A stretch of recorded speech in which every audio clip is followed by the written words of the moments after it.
pour ceux qui ont reçu le mail, eh bien, le sujet de ce soir, c'est « Dois-je vraiment l'aimer ?» Alors, j'étais un petit peu content de mon titre.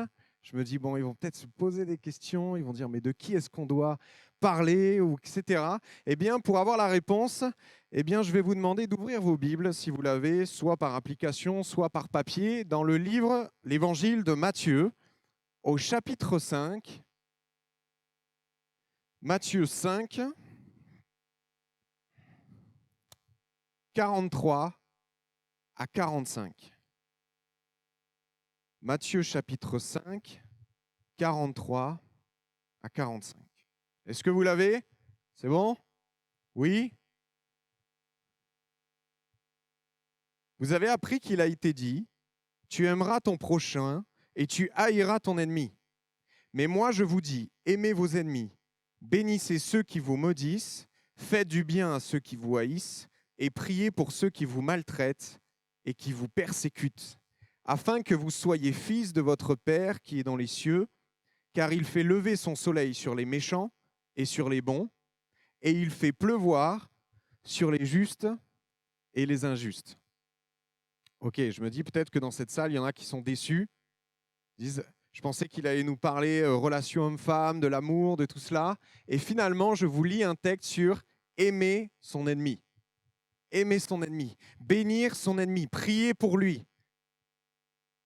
Est-ce que ça a l'air facile? Est-ce que ça vous semble facile de pouvoir faire cela? Bénir ou prier pour son ennemi? Cette parole a été donnée par Jésus. Le contexte, il est simple, c'est que cette parole a été donnée au chapitre 5 de Matthieu de ce que l'on appelle le sermon sur la montagne. On peut dire la prêche sur la montagne. Nous sommes au tout début du ministère de Jésus.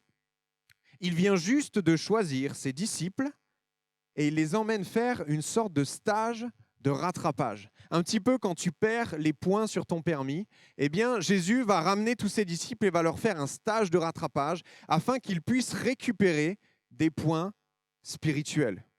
Jésus va essayer à ce moment précis, avec ce sermon sur la montagne, et je vous encourage à le lire, eh bien, de défaire les fausses doctrines que les hommes religieux de l'époque ont réussi à enseigner aux Juifs. Jésus, dans d'autres mots, va essayer de redresser ce qui a été tordu.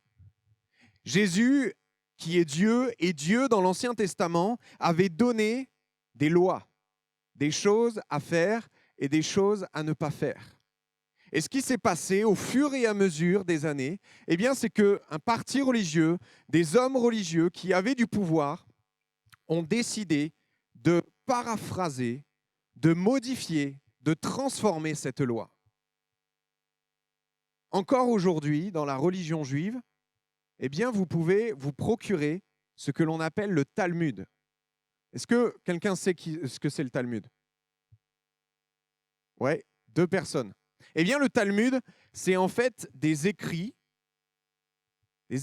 faits au fur et à mesure des années par bien des sages d'Israël, comme ils sont appelés, par en fait des étudiants en théologie.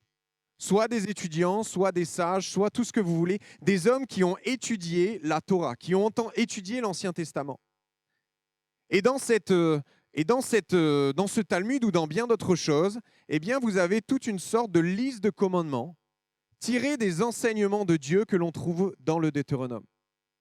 Le problème, c'est que au fur et à mesure, eh bien, la loi de Dieu, à force de la modifier, à force de la changer, à force d'en faire un petit peu ce que l'on veut, eh bien, elle a été altérée. Pour vous donner un exemple simple, Jésus, Dieu tout du moins, a dit dans l'Ancien Testament, tu ne travailleras pas le samedi. Tu ne travailleras pas le jour du Shabbat.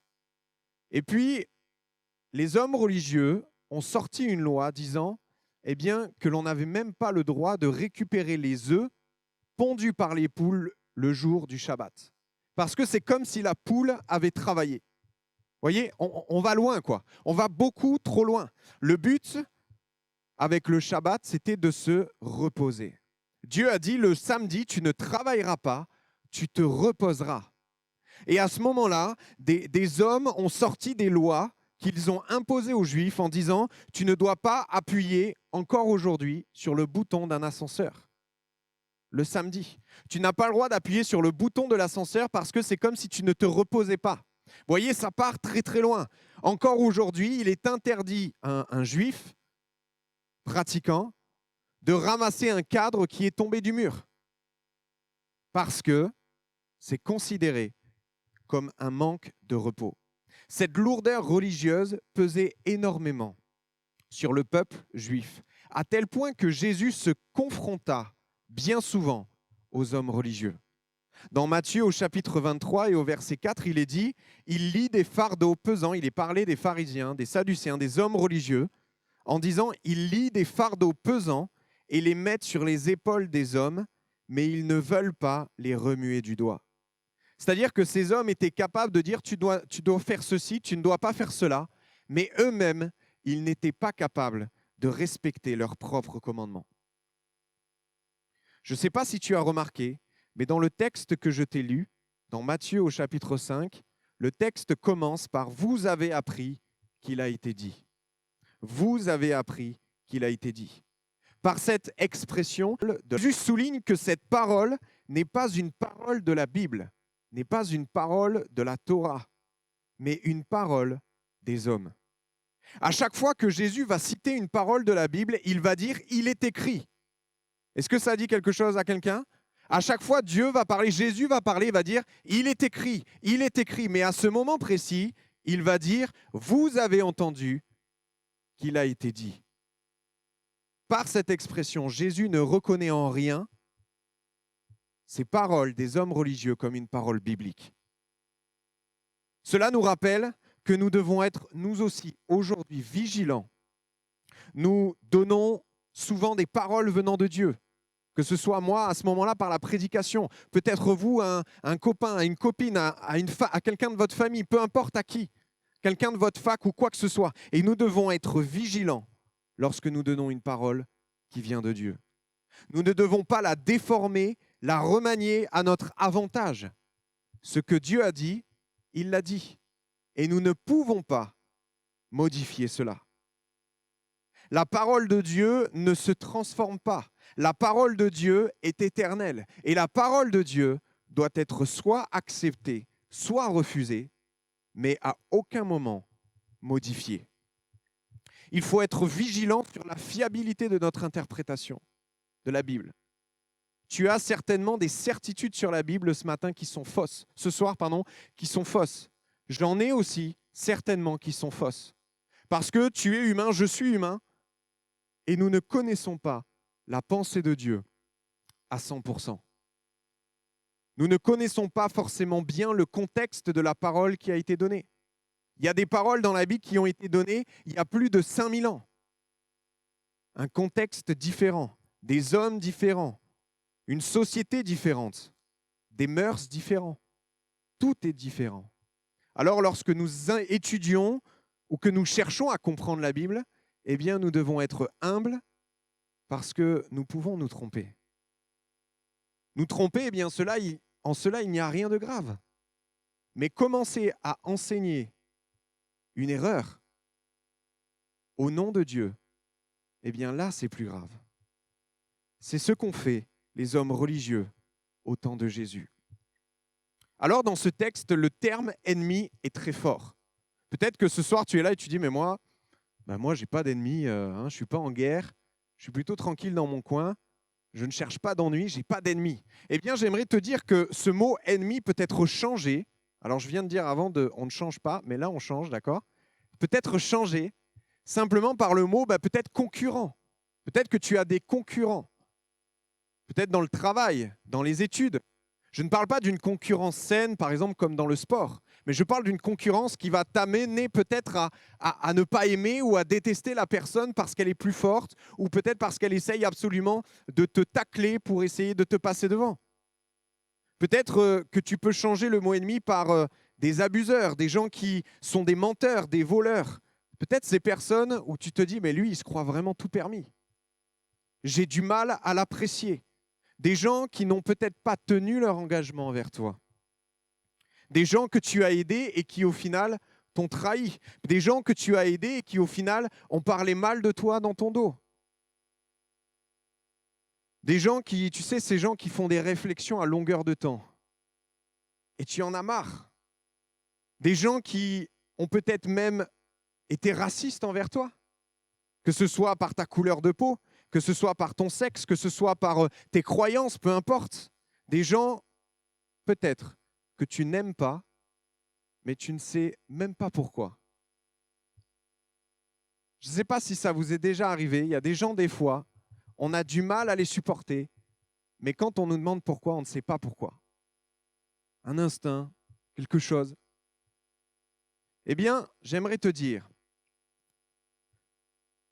que les gens que tu ne peux pas mettre dans la catégorie amis ce soir, ou indifférents, c'est-à-dire les gens que tu ne connais pas, hein, quelqu'un au fin fond de la forêt amazonienne par exemple, eh bien, ils sont automatiquement classés dans la catégorie ennemis. Tous les gens que tu n'arrives au final pas à aimer, eh bien, c'est comme si tu les considérais comme tes ennemis. En d'autres termes, c'est lui qui ne t'apporte pas quelque chose de positif dans n'importe quel domaine, j'aimerais te dire, mais quelque chose de négatif. Tu peux le considérer comme ton ennemi. Eh bien, Jésus te demande d'aimer ces personnes-là. Jésus te demande même d'aller plus loin, il te demande de les bénir. Il te demande de prier pour eux, ça va loin. C'est-à-dire que tu dois prendre du temps pour eux, pour prier pour eux. Même s'ils te maltraitent, dira-t-il, et même s'ils te persécutent. Ça va loin. Jésus savait très bien pourquoi est-ce qu'il disait cela. Parce qu'il savait que lorsqu'il allait quitter la terre, quelque temps après, les disciples allaient être persécutés, l'Église allait être persécutée. Et donc, en disant cette parole, il prend les devants en disant, même s'ils vous persécutent, même s'ils vous maltraitent, vous devez les aimer. Vous devez les aimer. Alors, pourquoi aimer nos ennemis? Pourquoi aimer une personne que je n'aime pas? Eh bien, j'aimerais te donner quelques points. Le premier, c'est parce que Dieu le fait aussi. Parce que Dieu le fait aussi. Au verset 45, il nous est précisé, il fait lever le soleil sur les méchants et sur les bons. Et il fait pleuvoir sur les justes et sur les injustes. J'aimerais te rappeler quelque chose, c'est que le soleil est une bénédiction. D'accord ? Le soleil est une bénédiction. Avec ça, on est plutôt au clair. Ça permet de nous réchauffer. On aime aller à la plage. On aime se mettre sur un transat et simplement être au soleil. Mais j'aimerais aussi te rappeler que la pluie est une bénédiction.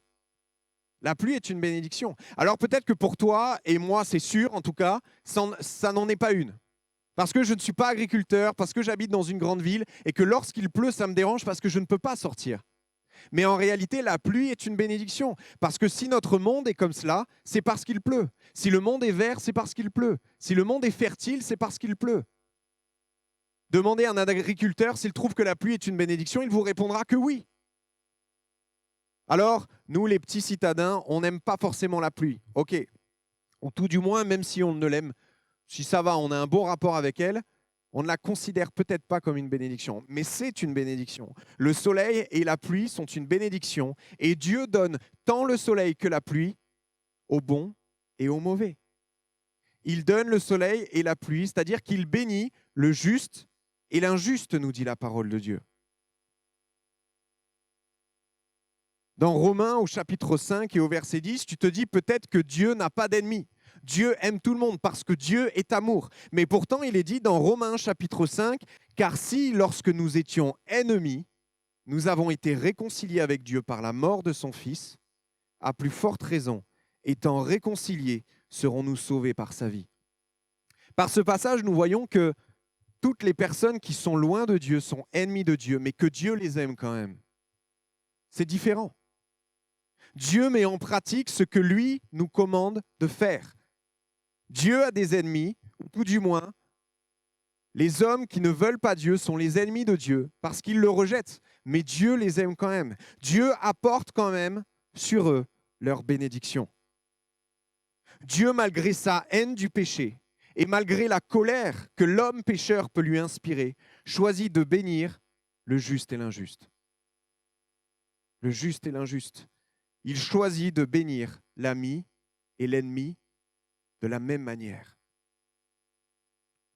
Dans Romains au chapitre 5 et au verset 10, il est dit « Car si lorsque nous étions ennemis, nous avions été réconciliés avec Dieu par sa mort de son Fils, à plus forte raison, étant réconciliés, serons-nous sauvés par sa vie. Nous avons tous été un jour un ennemi de Dieu. Tous, sans exception.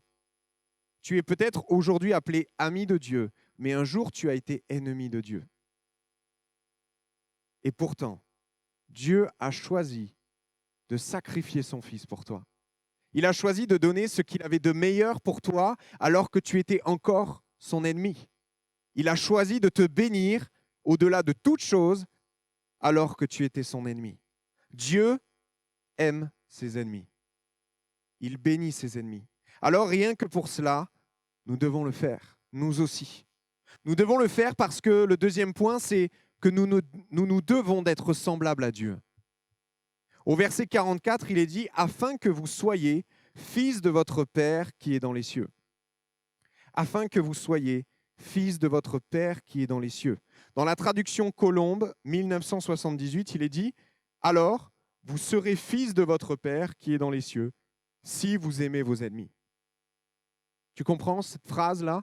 C'est que, certes, tu vas me dire, mais ce qui nous assure le titre d'enfant de Dieu, ce n'est pas le fait d'aimer nos ennemis. C'est le fait de croire que Jésus est mort pour nous à la croix et qu'il est ressuscité. Oui, c'est vrai. Mais la Bible nous précise que nous devons, après avoir accepté cela, eh bien, être semblables à Dieu. Donc le texte nous dit, afin que vous soyez fils de Dieu, eh bien, aimez vos ennemis. Autrement dit, afin que vous soyez semblables à Dieu, vous devez aimer vos ennemis.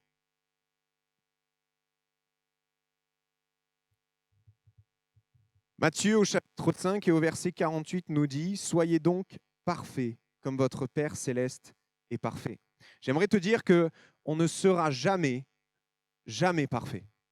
C'est impossible. Mais nous pouvons tendre à la perfection. Nous pouvons tendre à la perfection. Nous pouvons chercher chaque jour à être de plus en plus parfaits, c'est-à-dire nous rapprocher de cette perfection, jusqu'au jour où, lorsque nous serons ramenés avec Dieu, dans sa présence, dans son royaume, nous accomplirons cette perfection, parce que nous deviendrons semblables à lui. Vous connaissez cette parole de la Bible qui nous dit « Pardonne-nous nos offenses, comme nous pardonnons à ceux qui nous ont offensés. » Dieu nous demande de pardonner. Il est même dit dans la parole de Dieu que celui qui ne pardonne pas, eh bien, ne sera pas pardonné par Dieu. Ça va loin, ça va très très loin. Si tu ne pardonnes pas, tu ne seras pas pardonné, avec tout ce que cela engendre. Troisième point, c'est de ne pas déshonorer Christ, d'être un témoin efficace. Dans Jean au chapitre 13 et au verset 35, il est dit « À ceux-ci, tous connaîtront que vous êtes mes disciples, si vous avez de l'amour les uns pour les autres. » Comment être connus comme disciples de Christ si nous ne dégageons pas de l'amour, mais que nous dégageons de la haine? Nous ne pouvons pas être des disciples, des gens qui cherchent à imiter Christ si nous dégageons de la haine, parce que nous ne sommes pas comme Christ. Beaucoup d'hommes et de femmes ont dégoûté les uns et les autres. Beaucoup d'hommes et de femmes ont dégoûté d'autres hommes et d'autres femmes de Jésus à cause de leurs actions, à cause de leur attitude. Encore aujourd'hui, lorsque tu t'adresses à quelqu'un pour lui présenter Jésus, pour lui dire « Jésus t'aime », une des choses qu'il te sort, c'est « Mais si Dieu est amour, pourquoi toutes ces guerres ? Pourquoi est-ce que pendant des centaines et des centaines d'années, des gens au nom de Dieu sont allés se battre? Pourquoi ? » Bien, la réponse est simple, c'est que ces gens-là se disaient aller se battre au nom de Dieu, mais Dieu n'était pas dans l'affaire. Parce que partout dans la Bible, il est dit « Tu aimeras ton prochain comme toi-même. Tu béniras et tu prieras pour ton ennemi. » Beaucoup d'hommes et de femmes ont dégoûté d'autres hommes et d'autres femmes de Jésus à cause de leur attitude. Alors ne soyons pas de cela. En tant qu'ambassadeurs de Dieu sur terre, nous devons servir les intérêts du ciel avant nos propres intérêts. Nous le devons. Un ambassadeur ne se représente pas lui-même. Il représente un pays. Il représente une nation. Et lorsqu'il négocie avec un autre pays, il ne peut pas négocier en tant que personne. Il doit penser à négocier au mieux pour que son pays puisse avoir, je ne sais pas, peut-être plus de parts de marché, peut-être plus d'avantages, peu importe. Mais s'il commence à parler avec son ego, alors le pays qu'il représente va perdre la négociation. Et nous, de même, nous représentons Christ sur cette terre et nous ne pouvons pas laisser parler notre ego. Nous devons laisser parler à travers nous les principes du ciel. Quatrième point, pour amasser des charbons ardents sur la tête de nos ennemis. Alors waouh, ça peut faire peur, hein? C'est bizarre comme phrase, mais j'aimerais que tu ouvres avec moi ta Bible dans Romains au chapitre 12 et au verset 20. Est-ce que tu peux m'augmenter un peu là, s'il te plaît, Lucas, dans le retour? Romains chapitre 12 au verset 20. Romains 12, 20. Mais si ton ennemi a faim, donne-lui à manger. S'il a soif, donne-lui à boire. Car en agissant ainsi, ce sont des charbons ardents que tu amasseras sur sa tête. Ne sois pas vaincu par le mal, mais sois vainqueur du mal par le bien. Amen. Cette dernière phrase, ne sois pas vaincu par le mal. Cette première phrase, mais si ton ennemi a faim, donne-lui à manger, s'il a soif, donne-lui à boire, car en agissant ainsi, ce sont des charbons ardents que tu amasseras sur sa tête. Paul ne l'a pas inventée. C'est une phrase que l'on peut retrouver dans le livre des Proverbes, au chapitre 25, au verset 21. Lors des temps bibliques, tout est porté, ou beaucoup de choses en tout cas, sont portées sur la tête. Je pense que vous avez déjà vu cela, des gens qui ont des cruches d'eau, qui ont, je ne sais pas, des paniers de fruits, tout ce que vous voulez, et qui portent ce panier sur la tête. C'était un moyen de transporter des choses. Et dans beaucoup de maisons, le seul feu de la maison, le seul brasier, eh bien, il était chouchouté. On l'utilisait et pour se chauffer et pour cuire les aliments. C'était le chauffage central et également la gazinière.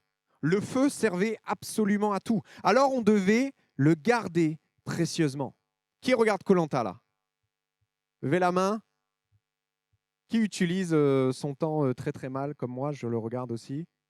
Ok, moins que ce que je pensais. Eh bien, vous voyez comme le feu, c'est précieux. Vous voyez comme il se lève la nuit pour prendre soin du feu, pour mettre du bois dans le feu, parce qu'ils savent très bien que s'ils ne font pas en sorte d'entretenir le feu, eh bien le feu va s'éteindre.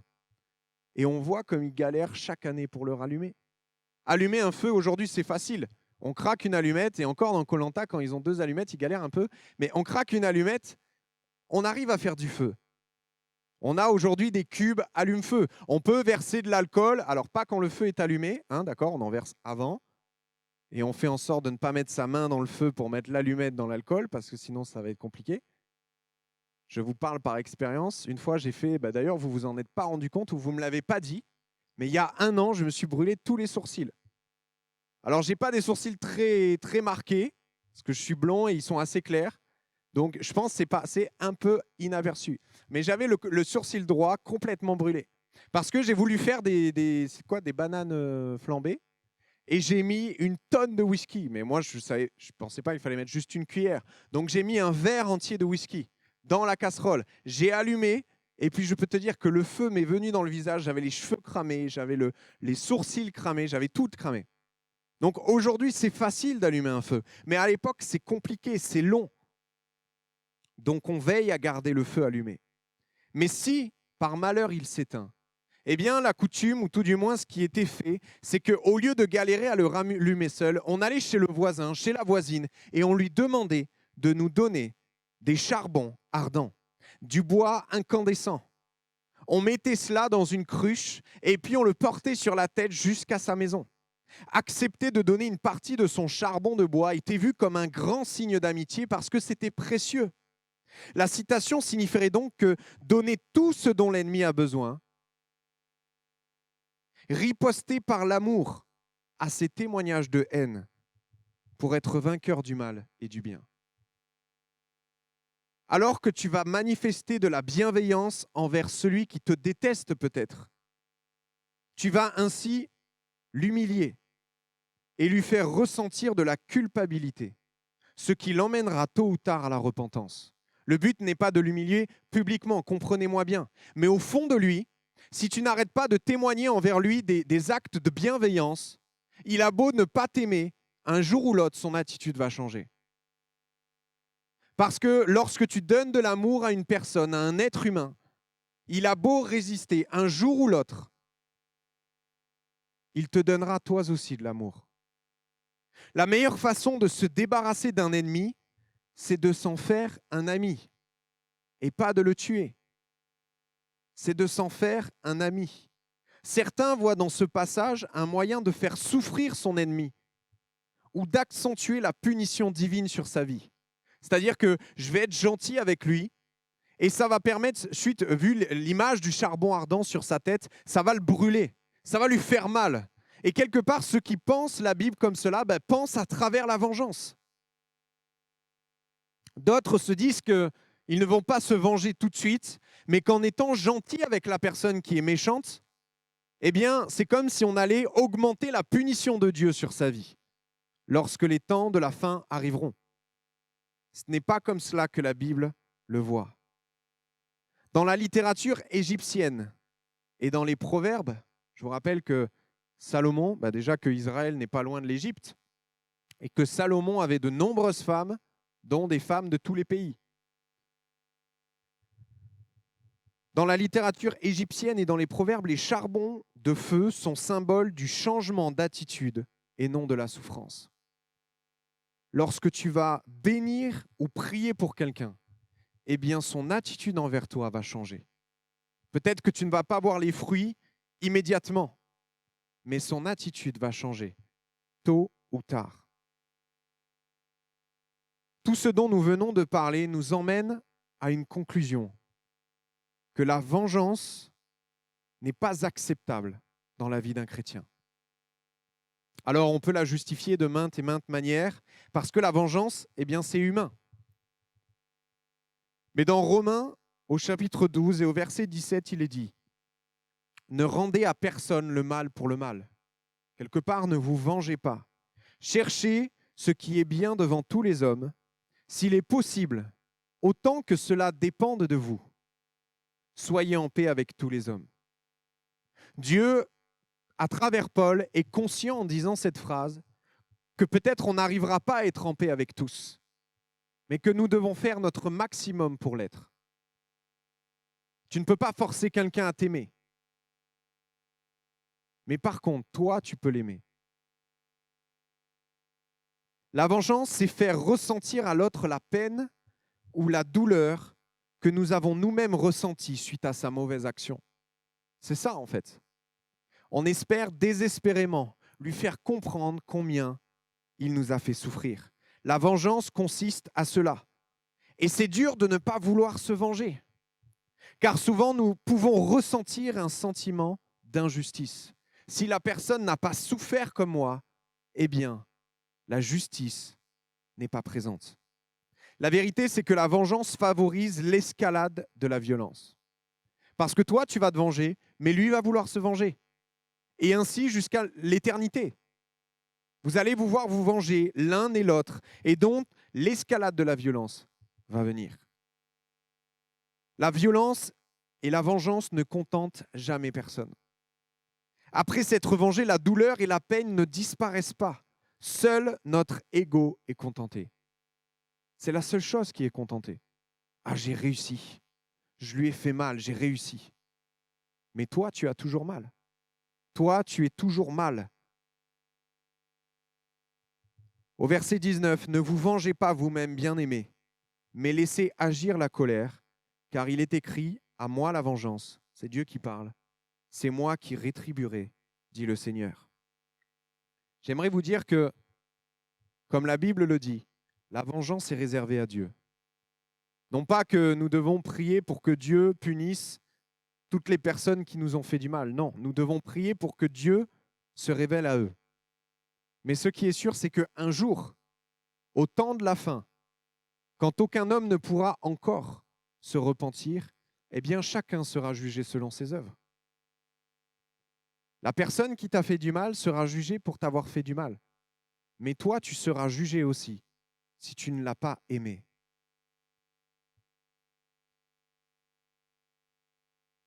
Alors tu vas me dire, mais comment aimer celui que je n'aime pas?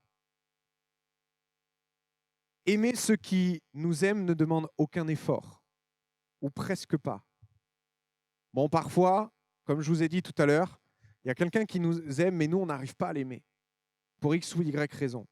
Mais j'aimerais te dire que, en général, il est assez simple d'aimer quelqu'un qui nous aime. Dans Matthieu au chapitre 5, versets 46 et 47, il est dit « En effet, si vous aimez ceux qui vous aiment, quelle récompense aurez-vous ? Les collecteurs d'impôts aussi n'en font-ils pas autant ? Et si vous saluez seulement vos frères, que faites-vous d'extraordinaire ? Les païens aussi, eux-mêmes, n'en font-ils pas autant ? Aimer ceux qui nous aiment ne demande aucun effort. » Jésus, dans ce texte, prend l'exemple des collecteurs d'impôts en disant « Mais si vous aimez seulement ceux qui vous aiment, vous êtes comme les collecteurs d'impôts. » Les collecteurs d'impôts, il faut savoir que c'était les pires juifs qui pouvaient exister en Israël. Simplement parce qu'aux yeux des juifs, c'était des traîtres. Les collecteurs d'impôts travaillaient pour le compte de César, qui avait colonisé Israël. Et donc, lorsque les Juifs qui étaient collecteurs d'impôts venaient pour récupérer l'argent que César demandait aux Juifs, ils étaient considérés comme des traîtres parce qu'ils servaient les intérêts de César. Et en plus de cela, beaucoup d'entre eux, on a par exemple l'exemple de Zachée, eh bien, ils demandaient plus pour recevoir aussi leur part à eux. Il y avait des raquettes.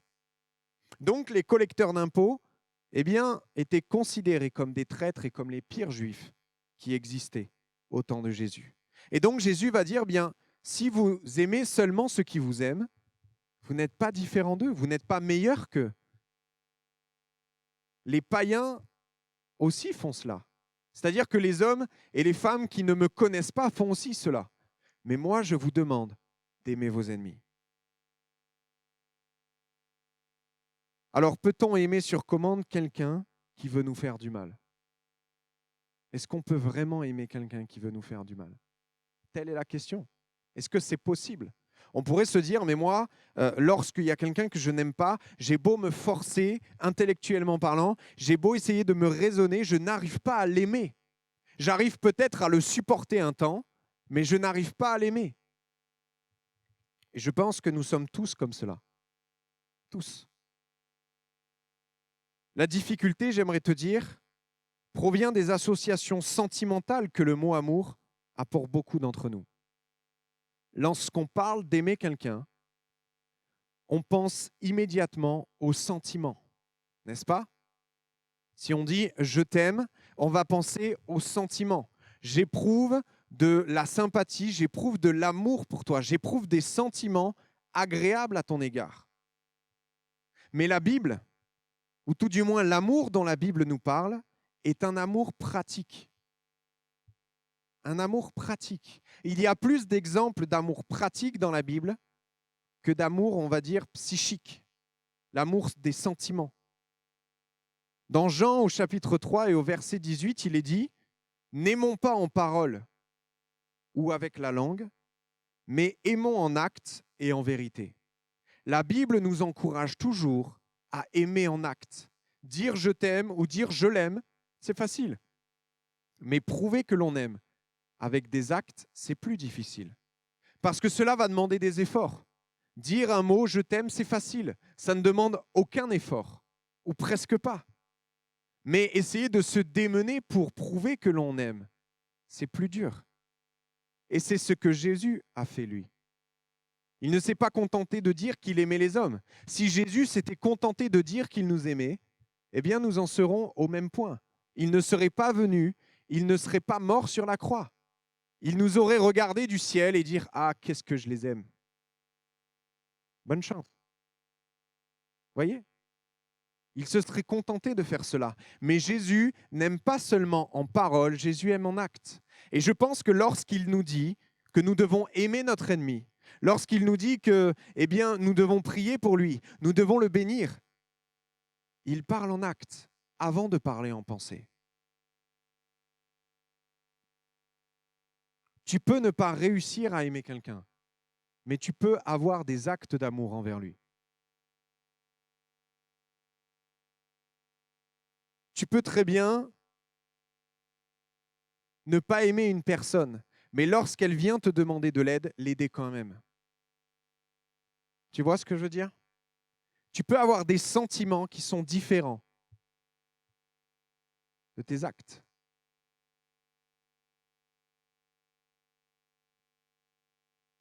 Nos sentiments ou notre avis envers une personne n'a pas d'importance. Elle est importante pour nous. Encore une fois, parce que notre ego est là. Mais si tu veux réellement obéir à Dieu, si tu veux ressembler à Dieu, si tu veux être son disciple, et que tu n'arrives pas à aimer une personne qu'aujourd'hui tu détestes, alors le mot est peut-être fort, mais que tu as du mal à supporter, peut-être même que tu as de la haine envers elle, je ne sais pas. Si tu n'arrives pas à changer ce sentiment-là, dans un premier temps, agis avec amour envers elle. Et c'est ce que Jésus dit. Il dit, ok, prie pour lui, bénis-le. Tu n'as pas besoin de l'aimer pour prier pour quelqu'un. Tu n'as pas besoin de l'aimer pour le bénir. Tu as juste besoin d'ouvrir ta bouche et de demander à Dieu sa bénédiction sur sa vie. Dans un premier temps, donc, agis en faveur de cette personne. Et dans un deuxième temps, à force de témoigner de l'amour pour elle, à force peut-être de prier, au début, ce sera peut-être juste une pensée, tu n'oseras même pas le dire. Seigneur, bénis-la, ou Seigneur, tu vois, allez, bénis-la. C'est bon, c'est fait, j'ai fait ma bonne action de la journée. J'ai prié pour mon ennemi, j'ai obéi à la parole de Dieu. Peut-être que ça sera juste cela les premiers jours, mais au fur et à mesure, je t'assure que si tu persévères dans cette voie, eh bien, tes sentiments envers cette personne vont changer. Tout ce qui est à l'intérieur va s'aligner avec ce qui est à l'extérieur. Tu ne vas plus seulement faire des actes d'amour pour cette personne, mais tu vas aussi avoir des pensées qui sont en adéquation avec l'amour que Dieu porte à cette personne. Alors, je ne vais pas aller plus loin, mais pour finir ce message, j'aimerais t'encourager ce soir à aimer ton ennemi. Et j'aimerais m'encourager à aimer aussi mes ennemis, à aimer ceux que j'ai du mal à supporter, parce que Dieu le demande. Parce que Dieu même, je dirais, nous l'impose. Dieu nous l'impose. La Bible nous dit que nous serons jugés comme nous jugeons les autres. Et c'est assez dangereux comme système, parce qu'on a tendance à facilement juger. Ce qui veut dire qu'on sera jugé avec la même sévérité dans laquelle on a fait preuve. J'aimerais simplement t'encourager ce soir à commencer une démarche. Je ne te dis pas que tu dois aimer ou que tu dois agir en fonction, en sortant de cette pièce, en sortant de cette salle. Mais je te demande juste de commencer à y penser. Ça commence par là. Ça commence dans la tête. Commencez à y penser. OK, qu'est-ce que je peux faire cette semaine d'agréable pour cette personne? Peut-être que ça va être juste commencer par lui dire bonjour. Déjà, ça peut être juste ça, un premier pas. Et puis, au fur et à mesure, développer cela dans ta vie.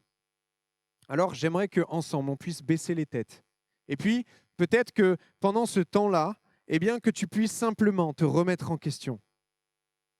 Il est facile de dire « Ah, moi, je sais pour qui elle est cette prédication. » Parce qu'on connaît la vie peut-être des uns des autres. « Ah, moi, dans ma famille, j'ai quelqu'un là. Ah, s'il avait été là, ça aurait été pour lui. » Mais Dieu ne parle pas aux absents.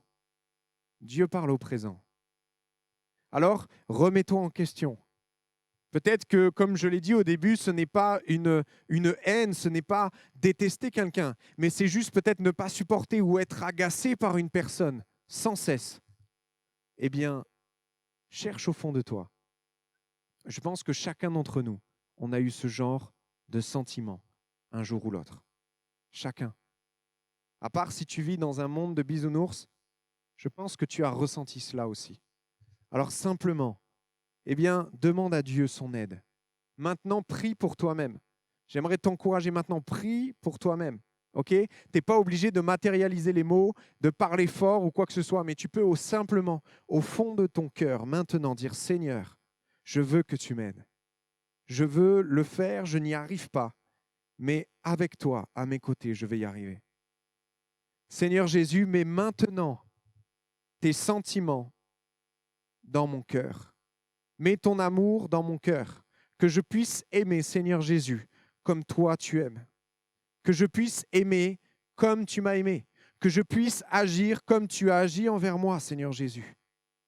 Prie comme cela pour toi, pour ta vie, simplement ce soir.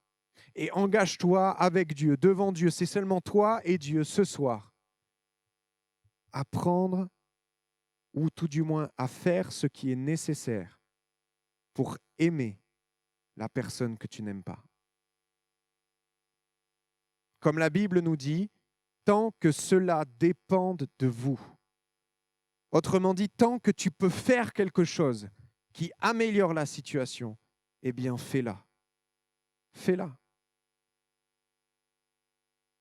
Seigneur Jésus, je te prie pour que tu puisses donner du courage, que tu puisses aussi nous permettre à chacun d'entre nous dans cette salle, ce soir, de peut-être mettre notre ego, notre fierté de côté, et que nous puissions être de bons ambassadeurs de toi, que nous puissions te représenter sur cette terre, et qu'aucun homme ou aucune femme ne puisse dire que à travers nous, elle a vu un Jésus aigri, qu'elle a vu un Jésus en colère, qu'elle a vu un Jésus qui déteste ou qui n'aime pas, mais que chaque homme ou chaque femme puisse dire de chacun d'entre nous dans cette pièce qu'à travers nous, il a vu un Jésus plein d'amour. Que ton nom, Seigneur, soit béni ce soir. Amen.